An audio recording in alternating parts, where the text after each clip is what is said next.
Welcome to the Learning Pines YouTube. We hope this video helps. You're ready to act. Sign into your Google account and open the Google app or Chrome. Once open, go straight to Settings. On mobile, tap More or your profile icon. On desktop, click Settings under the search box.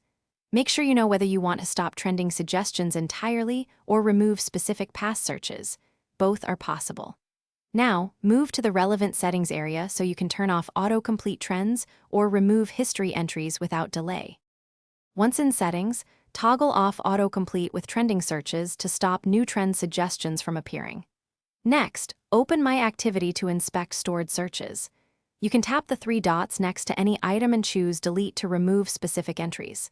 If you need a broader wipe, use Delete Activity by and choose a time range, last hour, custom range, or all time, then confirm. Doing both steps prevents past items from resurfacing and stops future trending suggestions from showing up.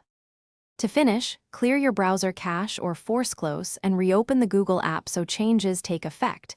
Make sure devices sync. If you want deeper privacy, turn off web and app activity to stop searches saving to your account. If trending searches still appear, update the app or sign out and sign back in to force settings to refresh. If problems persist, check that you disabled autocomplete on each device and that no extensions or Thanks for watching. Consider subscribing if we helped you.